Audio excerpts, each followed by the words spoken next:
It's a little bit more focused toward undergraduate recruitment. Yeah. We do accept graduate students as well. The first part of the presentation will focus on undergraduate information. And then after that, I can give you a little bit more details about graduate studies and what the main differences are for that. But our international recruitment office, it's mainly for undergraduate, but we do help all international students who study at U of R. Fantastic. Okay, so I'm just going to share and get going here. Perfect. Okay. So University of Regina, we are a public university located in Canada. This is a beautiful picture overview shot of our campus, so you can kind of get an idea. We do have our residence buildings here. Everything's kind of in a very nice circle, so students don't have to go very far, no matter what their program is, which is super convenient. And we're located in Wascana Park, which is actually one of the largest urban parks in North America. So it's a really great study environment. And I will mention as well, this picture is taken in the fall season, but when it does turn to winter here, all of the buildings are connected through covered tunnels and walkways, so you don't have to get super cold going in between the buildings to your classes. That, which I know is something that a lot of your students, it'd be a first time experience for winter for some of them, I'm sure. So just to start, Saskatchewan, so like Australia, Canada is very big. So Saskatchewan is the central province highlighted there. So it is about like a 3-hour flight from Toronto or Vancouver, which would probably be the main ports of entry for your students. So what is great about Saskatchewan? So we are a smaller province. The population is about 1 million people in the whole province. But with that comes a lot of great benefits, especially for international students. So mainly the cost of living is a lot less than say Toronto or Vancouver. I feel it's a very welcoming place for international students. It's easy to get set up, find a sense of home here. It's a little less overwhelming. And the unemployment rate is the second lowest in Canada, so it is easy for our students to find jobs here, and fourth highest salaries in Canada. The main other draw for our province is our immigration policies. So in Canada, there's a federal policy, and then each province also enacts their own provincial policies. So ours is called the Saskatchewan Immigrant Nominee Program. And basically it is open to University of Regina graduates, and it fast tracks the student's application for permanent residency. So if you have a student who is wanting to kind of use their study as a pathway for immigration, we're a really great province to choose for that.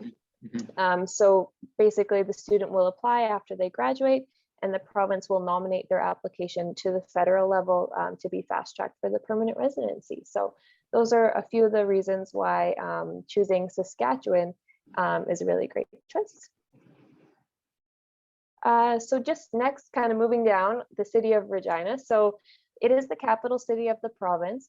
We do have about 250,000 people living here. So I mean, it is a smaller city by most people's standards.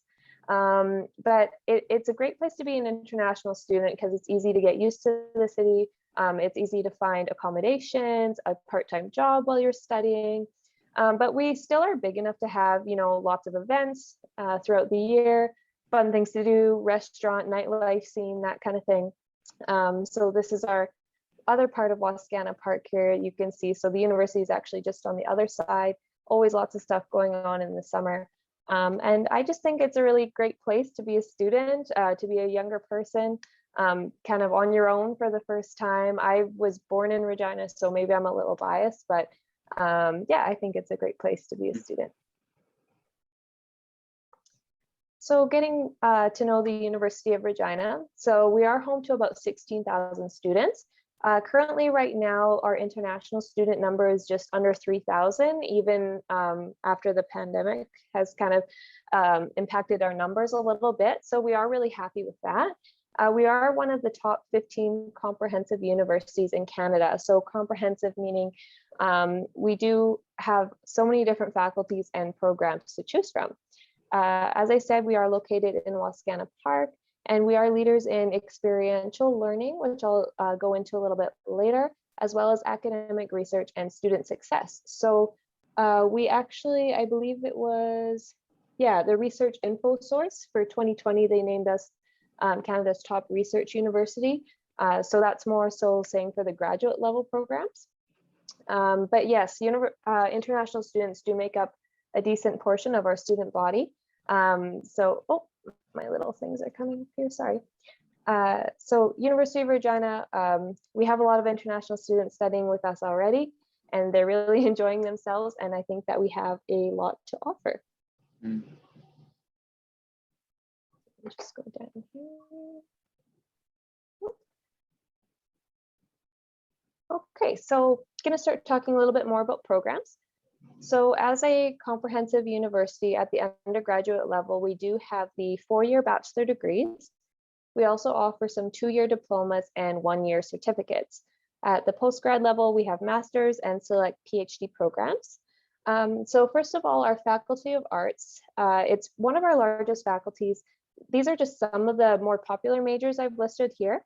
I will show you on the website where you can find our full program listing, as well as share the viewbook with you to distribute after this. But some of our most popular ones here. For 2-year diplomas in Faculty of Arts, there is a Human Justice Diploma, as well as Liberal Arts Diploma. So a number of different things you can do there. For our Faculty of Business, we have the 4-year degree or 2-year diploma. If they choose the degree, they can specialize in one of the majors listed here. So get a little bit more hands-on experience. Faculty of Business is a really experiential faculty. So they do co-op in this faculty. They also have different networking events just for business students. They attend Canada-wide business competitions. So there's lots of ways for their students to get involved.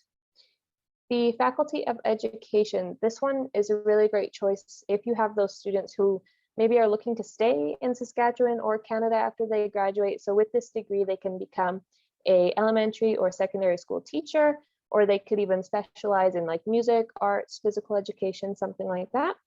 And there is a paid internship as part of the program. So they're really well prepared with in-class experience right when they graduate. For Faculty of Engineering, we have the 5 majors that are listed here. We do have really amazing state-of-the-art labs available for our students to complete their projects. And for Faculty of Engineering, they are a little bit more focused on software, industrial, and environmental right now. So for example, for the industrial, a lot of our students are working on like oil projects and pipelines, because in Saskatchewan and Alberta, that's big business.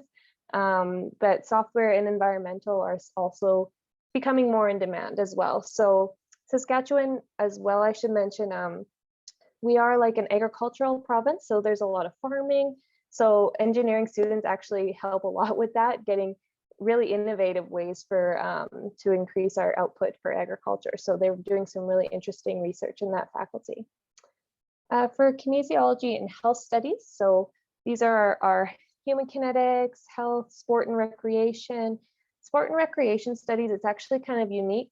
It's not in a lot of universities in Canada. So if they're interested in like sports management, recreation therapy, you know, they want to be on the team as like a sports therapist, that's kind of their pathway to that. So kind of some interesting majors in that faculty as well.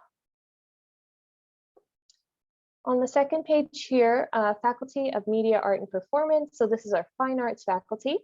A standout program I'll mention, the film production program, can be taken as a 4-year bachelor or a 2-year diploma. And the film production degree, it's actually the only program like it between Toronto and Vancouver. So if you want to be somewhere where the tuition costs a little less, the cost of living is less, but still get that same great film production education, you could come here. For Faculty of Science, these are some of our most popular ones. For computer science general major, it's 4-year bachelor degree or 2-year diploma. So we have a lot of international students in that program.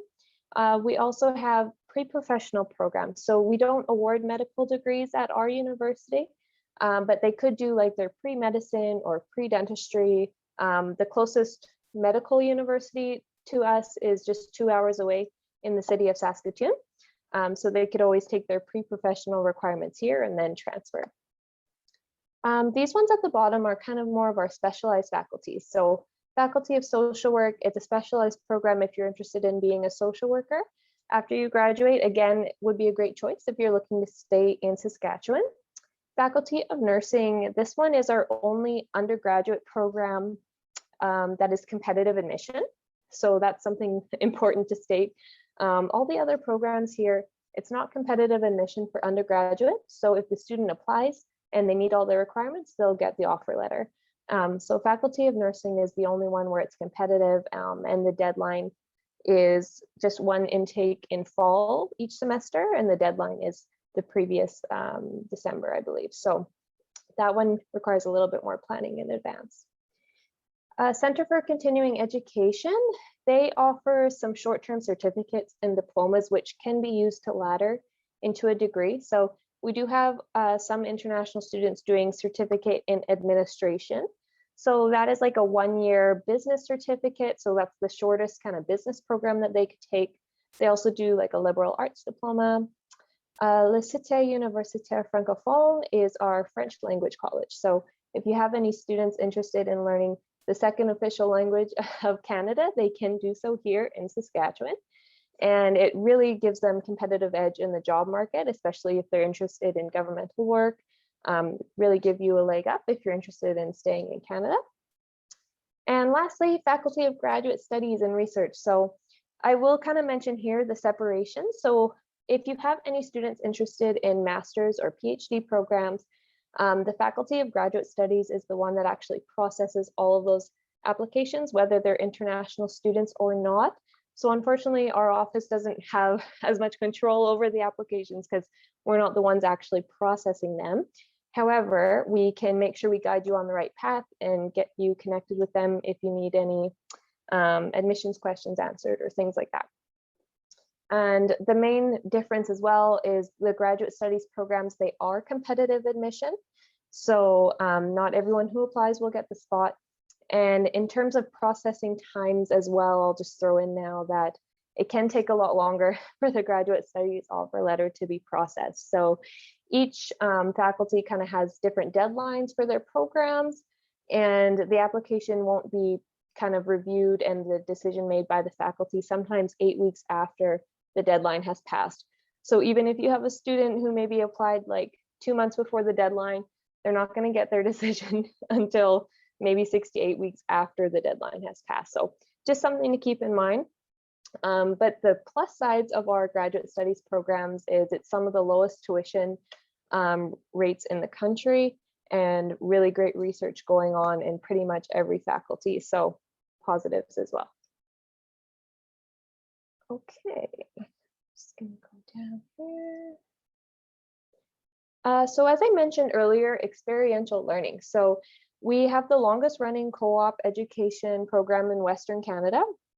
So it started over 50 years ago. So that means we have so many great contacts that we've built up over the years for our students so they can participate in the paid career, work placements during their degree. So co-op students can enter this program in their second year of study, and this is available for the 4-year bachelor degree programs. And once they're in this program, they can alternate. So they'll do a semester work internship, and then they'll go back to in-class study for a semester. So they can do up to 3 throughout their whole degree. And this is the average salary here during a 4-month term. So our semesters are 4 months. So like on average, they could be making around $3,000 per month, Canadian dollars. So it's really well paid internships, and they'll definitely match them up to a suitable placement. So it's related to their degree, and the student doesn't have to do any work in that regard. Our co-op office is the one that organizes the placements for the students. So it's really easy, and it's definitely such a great experience for international students especially. So we even have a lot of international students who have actually gotten a job offer from the company where they did their internship for co-op. So really great success stories for this program here. To talk a little bit about scholarships and awards. So we do have international specific scholarships, as well as ones that are open to all students. For the graduate studies side, they actually have their own scholarships database just for graduate students, as well as funding available. So if you have any graduate students Once they are accepted, they can contact the supervisor for their program and inquire what outside funding opportunities there are. Now, this page is more just for undergraduate students. So our main international scholarship is the entrance scholarship here for $3,000. So the requirements for that is the students enter with an 85% GPA or higher, and it's automatically awarded. So they'll be notified that they got the scholarship when we send out the offer letter. So they can either choose to have $3,000 tuition credit or 8 months of free residence at the university, so they could live on campus for their first year for free, essentially. So this one's a really great scholarship, a great boost for their first semester. Right now we have a Welcome Solidarity entrance scholarship that kind of started with COVID.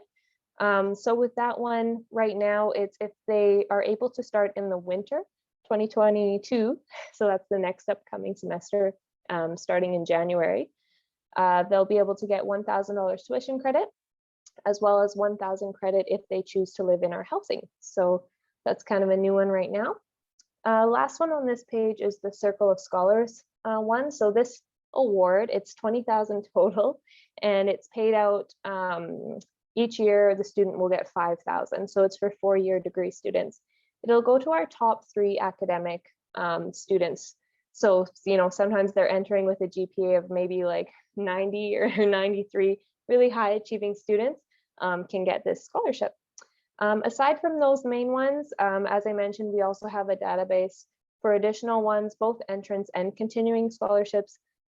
So we do have very high proportion of scholarships to students. So usually if a student applied like every term for scholarships throughout their degree, they're definitely guaranteed to at least get one. So we definitely have a lot of financial assistance available to students.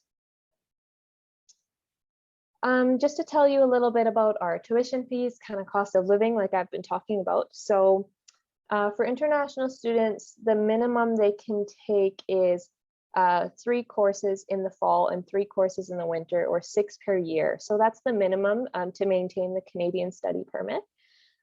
So this is what the top price you're seeing there. And there's a variation because for us, the tuition is calculated based on your faculty and how many courses you take. So for example, classes from the business faculty cost a little bit more than arts. So that's why there's a variation. The maximum that students can take per year is 10 courses. So that would be the maximum that they would be looking at paying. And it is good to note too for Canada study permit. So as I mentioned, it's minimum 3 in the fall and 3 in the winter. In the spring summer term, they can choose to take courses or work part-time or full-time. So definitely a lot of students take advantage of that. They work during the summer period, save up some money for their upcoming year. In terms of cost of living, as I was saying here, on-campus housing, around $800 a month is the average. Food and miscellaneous, they're looking about $300. So Regina is a very affordable city. You can definitely still have fun on a student's budget. And yeah, most of our students get by just fine. If they live off campus, it can be even less than that, maybe like $600 a month or something like that for a house share in the neighborhood just adjacent to campus. Lots of students live there in housing shares or apartments as well. So a little bit more about our residences. We have a lot of different residences on campus. So students can choose from more like a dorm style or a shared apartment with other students. They're all very modern, renovated. They have lots of cool hangout spaces and things like that. Everything is furnished and all the utilities are included. So from the feedback that we hear, our international students, they definitely enjoy living on campus, at least for the first year. That's where usually they make a lot of friends, and maybe they'll move out together in the second year or something like that. But it's so great to be able to access everything so quickly on campus, and you know, cuts down on transportation costs as well. And there's always lots of events going on specific for resident students. So definitely, if they're interested, we have the perfect place for them, and there's different price points, so we can kind of cater to most budgets as well. Just to get into a little bit more about admissions and applications. So we do have an online application portal. It's not specific to agents or anything like that. Everyone uses the same portal. So the major points to note, and I am sending some information to Bo after this, so he can share it with you more of like the nitty-gritty details, but you need to create a login ID and PIN for each student that you apply for, because this will create their unique student ID number. So that's the first thing that you will do. Then you'll enter their personal information, select the program. When you're selecting the program, you can actually choose a first and second choice if they're in two different faculties. So right away, if they're not admissible for their first choice, they'll be assessed for the second choice. And I just want to mention here as well that our admissions team, they're really great at helping students in case they're not admissible for what they put on their application. They will always suggest a program that they are admissible for. So they won't just say no. They'll always let you know, hey, sorry, you're not admissible for this, but actually you can get into this program and maybe even transfer at a later date, and they could get in that way. So we can be pretty flexible in terms of programming. We do have a $100 application fee. That's for both undergrad and graduate, and that can be paid in the application portal through credit card, or afterward, the student can go on and pay through Flywire. For supporting documents, everything can be uploaded into the application portal. So all the previous education transcripts, copy of passport, English proficiency test if they have it already, and the gap information. So that means for undergraduate students, say if they've been out of high school for over 2 years, we just ask them, just provide a brief sentence, what have you been doing since you graduated? And that's because we need to make sure if they do have some college or post-secondary in their home country that they declare that, because we'll need to see those post-secondary transcripts as well. In terms of graduate studies, it's pretty much the same. So there is the online application portal, $100 app fee. In terms of supporting documents, it'll look a little bit different. So they do need to submit a CV or resume and letter of intent, as well as 2 referees. They'll need to get 2 letters of recommendation. So they'll need to enter official email addresses in the online application for their referees. And then for the transcripts, they will accept the online uploaded ones for review. However, the student also needs to send the mailed official transcripts from their institution to our Faculty of Graduate Studies. So they're a little more strict, whereas we can use the uploaded versions for undergraduate admissions. Aside from that, just one last note for grad studies. Some programs do require additional things. So for example, if they're interested in a program in business, education, or engineering, they have to submit the WES evaluation, so the WES evaluation of their post-secondary transcripts. So just moving on to talk a little bit more about undergrad, something super important I wanted to mention is that some of our faculties actually have qualifying programs if students are even missing one requirement. So that's what I mean when I'm saying about flexibility. I know a lot of students maybe don't have that grade 12 math subject. That's something we encounter a lot in our admissions team. So for many of our faculties, such as arts, education, social work, it can be a math or science class for that requirement. We also have our Faculty of Media, Art, and Performance, no math is required. So it's really just engineering, kinesiology, and nursing where they must have the grade 12 math requirement. For students interested in science, they also have a science qualifying program. So if they're missing the math requirement, but they meet everything else, they can still get in. So it's really fantastic. And what a qualifying program means is they just have to meet with an advisor throughout their first year and make sure they complete that qualifying class, with a passing grade. So it's a great way for students to get in. In terms of transfer credit as well, so if they have gone to another post-sec, we definitely accept transfer credit up to 2 years. They just need to submit their officials as well as the course description. So we'll need to see that, and the faculty will review, and they'll be the ones to decide how much transfer credit they can get. And lastly, just a point on this page, if students do not have the ELP yet, we can and do issue conditional letters of acceptance if they are academically admissible. So I will say on the admission side for undergrad, we can be pretty flexible. We try our best to get the students in. And we try to work with you the best we can in that regard.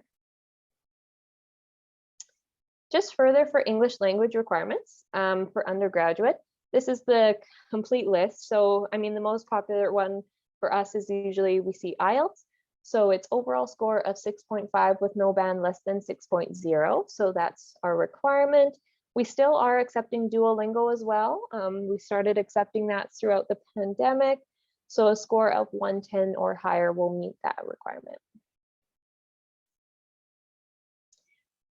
If a student has not written an English test, or they don't want to, they'd rather study English as a second language with us, they definitely can do that. We would love that.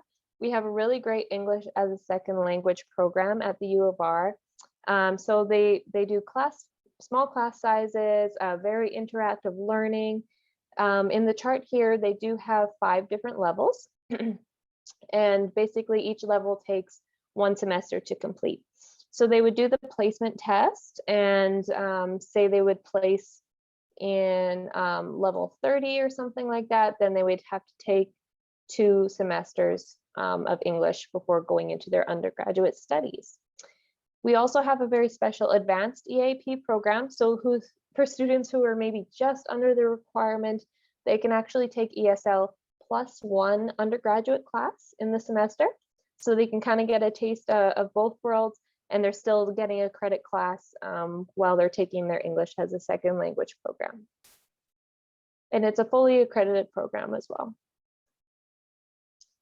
As I mentioned earlier, we do have the Laissez, so I just wanted to quickly mention it as well for students interested in studying French language. We have the bachelor or minor for French and Francophone studies. The certificate in French as a second language, this can be taken if students plan ahead, maybe through their electives as well. So that could be like an add-on to a degree.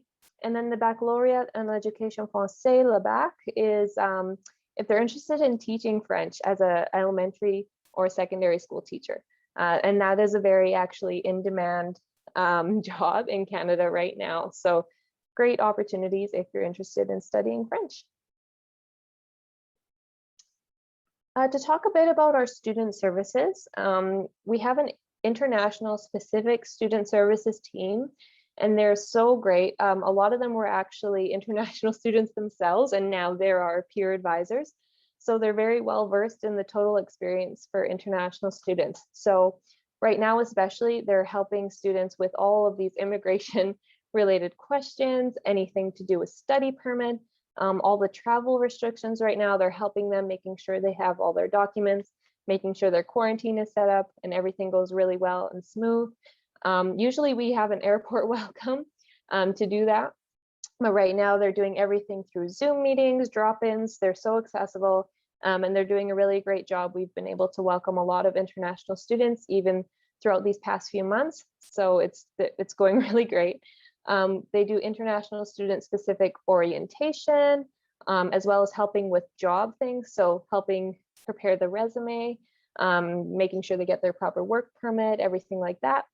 Getting enrolled in our health system. So another positive for our province is once they get here, they can enroll in our Saskatchewan health program, which means that they're fully covered once they get their health card for doctor's visits, prescriptions, anything like that. They can just go to the doctor and it's free, so they don't have to buy any additional health insurance coverage. Aside from that, they also have the Global Learning Center that does all the academic workshops as well as fun events to get to know their peers and everything like that. And that kind of leads into our campus life. So I would say we have a very active campus. There's always something going on. Different clubs, student societies, sports, you know, residents, so many different things to get involved in. And our campus is very diverse already. So it really is a welcoming place, I feel, for our international students. We really embrace diversity, always something exciting going on anyway. So kind of to sum up, these are some of the key selling points that we like to share with our agents. So that we are comprehensive, so we offer degrees, diplomas, certificates, kind of anything to fit the student's interests. Our study environment is really special in Wascana Park. We have our international student services and advising, and they speak a variety of different languages. We have the co-op opportunities in undergrad and postgrad, as well as those special international scholarships. The Career Center to assist in securing employment, just talked a little bit about that, not a lot. The Year Guarantee program, I'd like to mention here as well. It's a special program that students can start in their first or second year. And what it is, it's kind of like specific advising, academic workshops, that kind of thing, support. And if the student doesn't gain career-related employment within 6 months of graduating, they can actually come back and take another semester of classes for free. So it's kind of addressing how they can be successful, and maybe if they need something extra, they can come back and get it for free. So that's the Year Guarantee program. Diverse campus, we have 3,000 international students. As we mentioned about that Saskatchewan Immigrant Nominee Program, that's a really big sell for us as well. And if we're talking about rankings here, we're the top 15 comprehensive universities in Canada. And Regina, the city we're located in, is one of the top 20 best communities to live in Canada in 2021. So those are some things to think about if you're trying to sell U of R to your students, because I know maybe Canada might be a little bit of a newer market, but those are the things that we like to state that make us a special destination. And just for contacting, so you can always go through Yes Education for the admission inquiries or anything like that. But I did want to put our social media handles here too, if you're interested in following, get it like a better sense, or you can share with your students as well, better sense of what it's like to study here, more of a visual. It's more exciting than all the documents that we'll be sending you for admission stuff. But yeah, we like to share upcoming things, or important admissions dates, updates, those kinds of things for our socials. So I'm just going to stop the share for this presentation. I just had one more kind of thing. I just wanted to show you the website quickly, if that's okay, just where you can find some additional. Sorry, 1 second here. Perfect.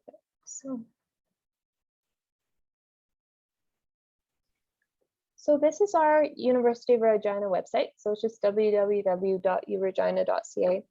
And this is where you can find everything here related to us. If you want specific info on our academic units, it's all here. I wanted to show you this link for programs. This is the best place to find everything that we're offering. So on here, you can sort alphabetically or by faculty. And it's very easy to see when you click into the program. It'll show you how many credits it is, possible job opportunities, those kinds of things. And here we have international students tab as well on the side. So this is where we have like important COVID stuff or quarantine, any updates. You can get to the online application through here. For future students tab, it has a little bit more information on like scholarships or how to apply, those kinds of things. So this is a really great area. Our view book as well will be there, those kinds of things. And just lastly, for those people who will have questions on grad studies, their separate website is just here. For the future students tab, they have separated it out a little bit. One thing really to be mindful of is those application deadlines. So you can find those here, as well as information on the documents. The full program list can be found here, I believe, or separated by faculty. So you can see all of the different master's programs offered here and click into them to see a complete description. So we can check if the student would be interested in that. Great.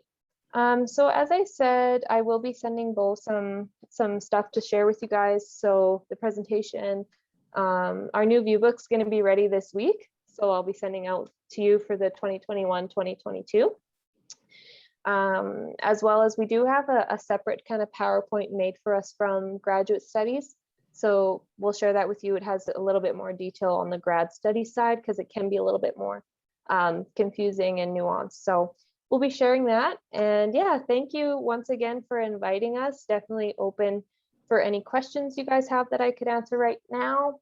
Oh, and Trung is here. I just wanted to introduce Trung Don. He is our Vietnam recruitment specialist. So you can also contact him if you have specific questions for Vietnam market. He also helps us. Basically, he's just become our Southeast Asia specialist in this time. So definitely feel free to reach out to him as well. Yeah. Hi, everyone. Hi, Joe. Nice to meet you. Nice meeting you too. Nice to meet. Thank you. Thank you so much for joining today. So, yeah, thanks once again, Ashley, for that great presentation. Really was a great snapshot of all of the key selling points and really introduced University of Regina really well to us. Yeah, like Ashley said, if anyone has any questions, please put them in the chat box. But yeah, I wanted to start off with a few questions first. Yeah, so a lot of our partners are really familiar with more migration to Australia and less so about immigration to Canada. So of course you've got the SINP program within Saskatchewan. So I mean, perhaps you could talk a little bit about what does a student have to do a certain program in order to qualify for that, or is it any program is considered for migration? And does it have to be bachelor level and above, or could someone do a certificate or a diploma and then qualify? Sure, yeah. So I mean, at the very start, they're just applying through the federal government for their Canadian study permit, right? That will get them here. And then the Saskatchewan specific things are more so for after their graduation. So after they graduate, they would be able to apply for the federal postgrad work permit. And just a little bit about that. So a student with a certificate, a diploma, or a degree can apply for that, but it will affect the length. So if it is a diploma or a bachelor, so 2 years or longer, they'll usually either get 2 or 3 year postgrad diploma, or sorry, postgrad work permit. Where if it's only a 1 year certificate, they'll probably only get a 1 year postgrad work permit. So that's really something to consider. And just kind of a little bit of background too, that we've been noticing students who are choosing at least a diploma or bachelor are maybe getting a better success rate for visa approvals. So, you know, there's a little bit of things at play there. But once the student applies for the postgrad work permit, then any University of Regina graduate, so it's basically for any student in a Saskatchewan post-secondary institution. So there's us, there's University of Saskatchewan, there's Saskatchewan Polytechnic. So it's regardless of program. So any student can apply to that. So first they would get their postgrad work permit, and then they would be able to apply to the province for the Saskatchewan Immigrant Nominee Program, make sure they meet the requirements. And if that's something they're interested in, that's something they should discuss with our International Student Services team, maybe like at the beginning of their 4th year, you know, just well in advance, so they make sure they get everything in order. And definitely if they're working or doing co-op throughout their degree, those hours are going to help for their postgrad work permit as well as the SINP. So it's kind of like a ladder. And but it's open. The important thing is it's open to any program as long as they graduated as a post-secondary student from U of R. But do your chances increase, let's say, if you do a social work program or a nursing program or something that's quite in demand in that province? I haven't heard that there's like a lot of rejections because the reality is that our province really wants to attract these international students to fill our labor shortage, right? So we really, they really are looking to attract pretty much anything that you would do at University of Regina, I think would qualify you. But I mean, you are right. There are still those really in-demand fields such as nursing, education, social work, engineers, those kinds of things. So, but I wouldn't say it really dictates too much. Interesting. Yeah, that's great. And if a student did a diploma, a 2-year diploma first, and then do you find is it quite common for them to then transition to do a bachelor after that, or do they normally stop after doing the 2-year diploma?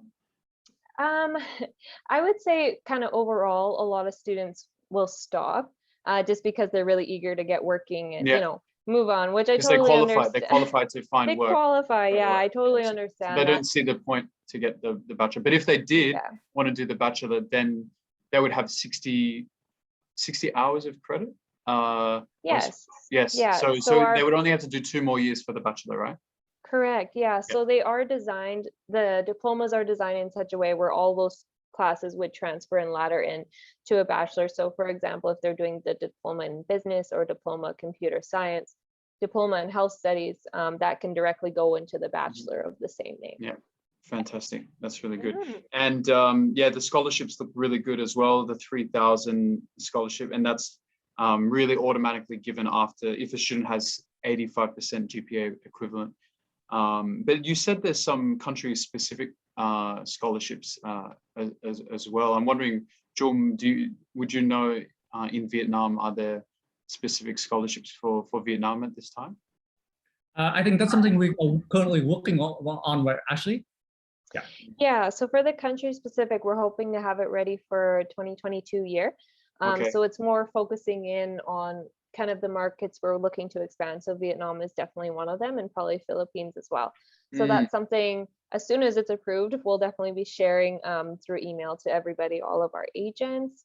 And aside from those ones, you know, that aren't international specific, there's definitely a huge database of scholarships available to students. But, you know, sometimes it's hard to get them to apply, but you got to apply for those ones, and then you Yeah, can get the funding. Yeah, that's right. That's right.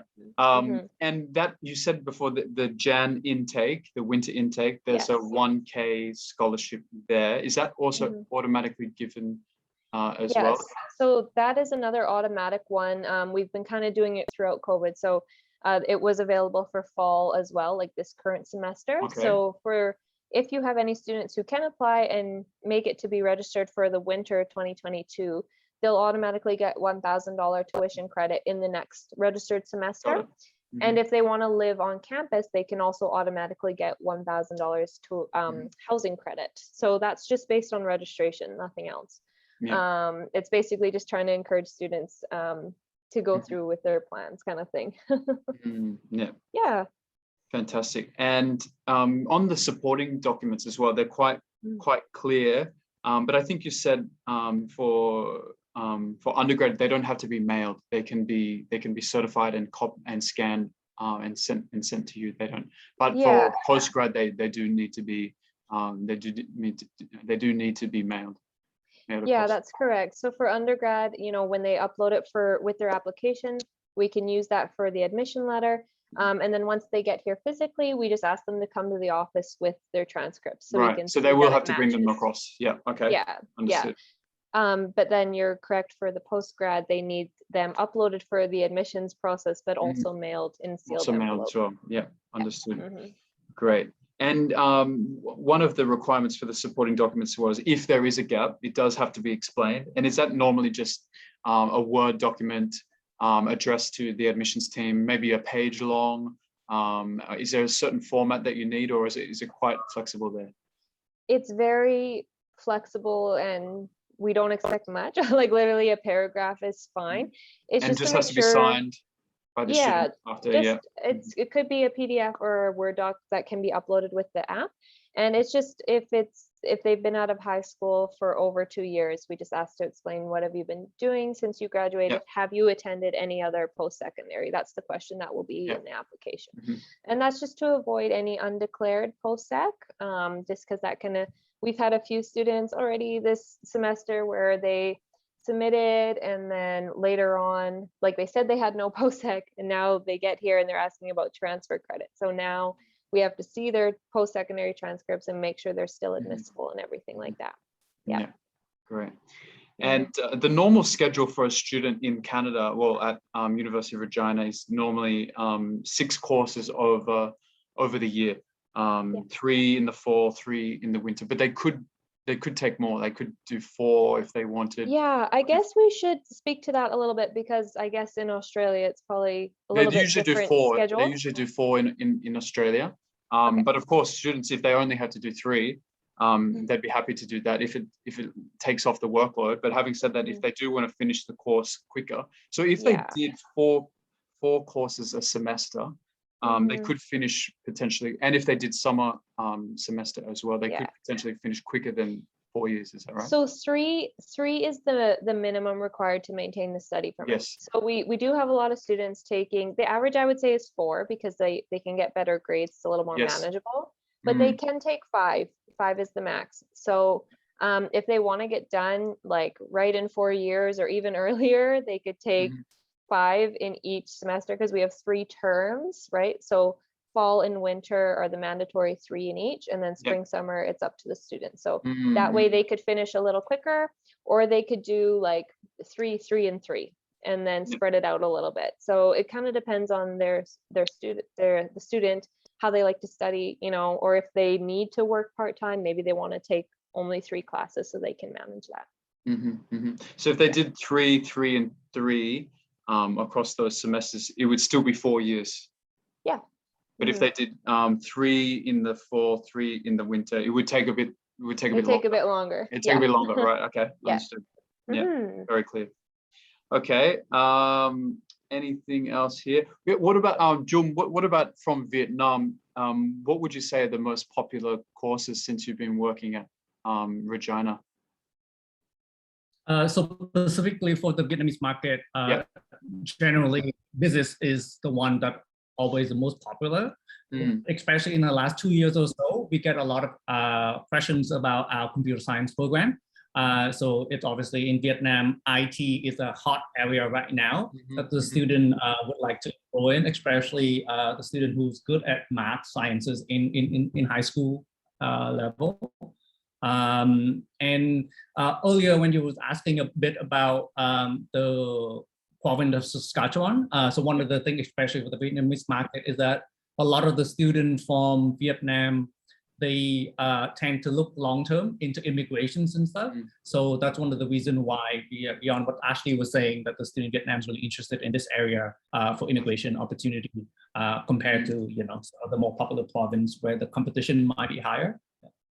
Yeah, it's fantastic policy in place, definitely in Saskatchewan. I can see why it's so attractive.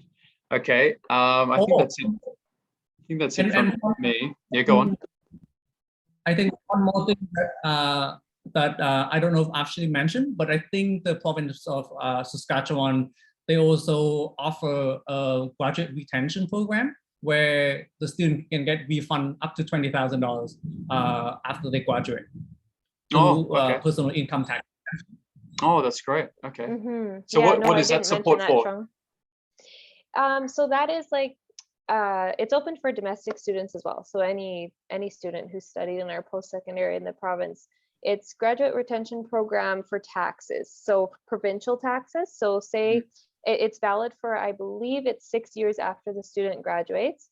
So say if they're owing anything around their taxes, they can use those credits. So if they did a full 4-year degree program, the averages they would get $20,000 worth of credits. So basically they're kind of guaranteed, hopefully, to not have to pay any additional income tax for the 6 years after they graduate. So it's kind of like a boost to help them, to promote, to help them to stay, attract them to stay in Sask. Kind of once they start their working life, it might help them save a little bit that way. Definitely, absolutely. Okay. I think that's it from me. Let's see what questions there are from the audience here. One is, for the scholarships, does the student need to apply separately? No, that's not for the international scholarship of 3K. For English, for the English requirement, if a student obtains O level or A level, so some students from Malaysia in particular and Singapore, they'll, and even Vietnam as well, they might do A levels. So would they be able to waive the English language proficiency requirements? You mean like the Cambridge? Cambridge or A level, like the UK system, UK A level. Oh yeah. Let me just look up. There's a certain score that I can't think of. There's some, but we there's some do international waive schools. There's some international schools here in Vietnam and in Malaysia that do the A level curriculum. So it's all in English. So they just it's a common question from them. Do they have to do IELTS on top of that? No, so they don't. Do you mean like the student who study at international school in this country? Yes, or it's a bilingual school, but they study the A-level curriculum. So all of their subjects, all the curriculum is done in English. Some other universities usually they'll waive, but the student has to meet like a certain grade in English. Yeah, from what I'm seeing here, it's the UK like system, the A level English language minimum grade of C, and then they don't have to, then they don't have to submit anything else. Yeah, that's right. Okay, Eric, that's, if your student did A level, they would only have to, they would just need a C for English to be able to waive the English requirements. Okay, that's good. Very good. For postgraduate students, if a student obtained bachelor in Malaysia and the language instruction was in English, would they also be exempted from IELTS as well? Similar question. For that one, I believe it can be. They're just with the graduate studies, I'm not sure what kind of database they follow, but if it is an accredited for Canadian post-secondary institute, and it's the only official language of instruction is English, like if some of your classes were in a different language, then it might not be able to be used. If it was all in English, then it could be waived. Sure. I think, Eric, if you have another specific question on that later on, you can send me an email and I can double check with Ashley later on that. How's the scholarship, a question from one of our Vietnamese partners, how is the scholarship for master's degree in IT? Are there any specific scholarships for that? Yeah, for the graduate side, the computer science program, it's quite large because we have the general, and then there's also like a data science concentration. So it's quite a big program. So they do have their own scholarships and funding. Right now, I can't tell you like the specific numbers, but once the student, or even before the student applies, if they want to inquire with the program supervisor, it's totally fine. We encourage that so they can get a better idea of what they would be studying and what kind of funding would be available to them. And are students allowed to work off campus while studying? And if so, how many hours a week or fortnight or month can they work? Yeah, so for the Canadian study permit, the one that most students get, they are allowed to work part-time hours. So usually the stipulation is they can work up to 20 hours per week. If they are working off campus, they just have to make sure that they get a separate work permit, and that is something that our international student services team will help them with. So if that's something they're interested in, they just have to come by the office and the team will guide them on how to get the specific work permit for working off campus. Fantastic. Okay, let's see if there's any more questions here. We're about to finish on the hour here. Very perfect timing. Wow. Very good. Yeah, if there's any more final questions before we finish up, type them in or put your hand up. But yeah, otherwise, thank you so much once again, Ashley and Jung, for joining us today. And I think all of our partners really got a good experience learning more about Regina today. There's so many great policies here, very flexible compared to Australia in a lot of things. I can see a lot of good selling points here. So that's good. And just one more thing, I guess, so the upcoming intake is in January, the intake. What's normally the deadline for that, for undergrad?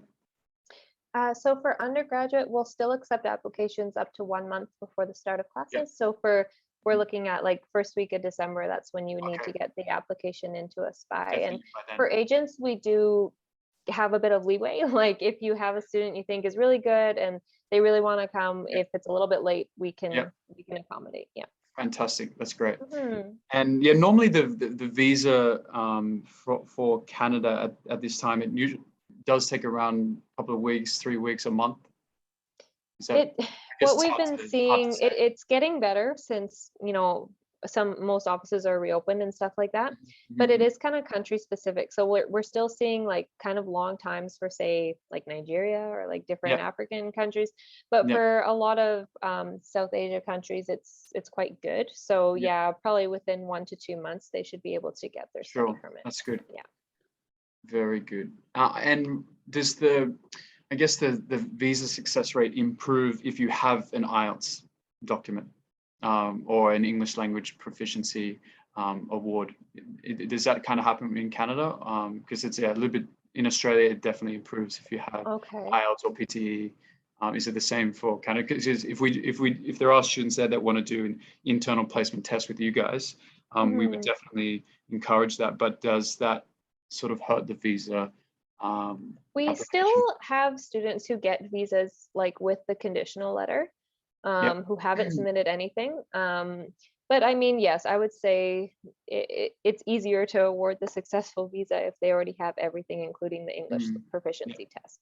And IELTS is the most common one, and IELTS is the one that's accepted for like our student direct streams for Canada visa processing. So I know Philippines is included in that. Trung, is Vietnam included in that SDS yet or no? Do you know? I have to double check on that actually. But if they're looking to do one of the fast track streams for study permit, they do need the IELTS. So that's something to consider as well. And that the English, the internal placement test, that can be booked online, and it goes for about an hour or two or so. Yeah, it's just a very easy, they just have to have access. Is that free, the internal placement test? If they are doing it completely separate, it's $50. But if they're looking at studying ESL or they're registered with us, then the fee is waived. Fantastic. Okay, that's great. Okay, I think, is there one more question here? Yes, Suraj, they do accept Duolingo. Duolingo is accepted. I think you said 110 for bachelor entry. Duolingo is accepted. Thanks for that question, Suraj. Okay, that's it. Thank you so much, Ashley, once again. That was fantastic. And if we do have any more questions from myself or any of our partners, we'll be sure to ask. And we really look forward to working with you very long into the future. And hopefully we have some students coming up for the next intake. Thank you. Yeah, that'd be fantastic. Thank you again for inviting us to meet all your partners. And we're really excited to start our relationship with Yes Education. And yeah, thank you for considering University of Regina. And we're always here if you need any help or guidance or anything like that. So thank you so much. Fantastic. Thank you. All right. Hope everyone has a good day and stay safe. And I'll see you at the next webinar. Thanks, everyone. Bye-bye.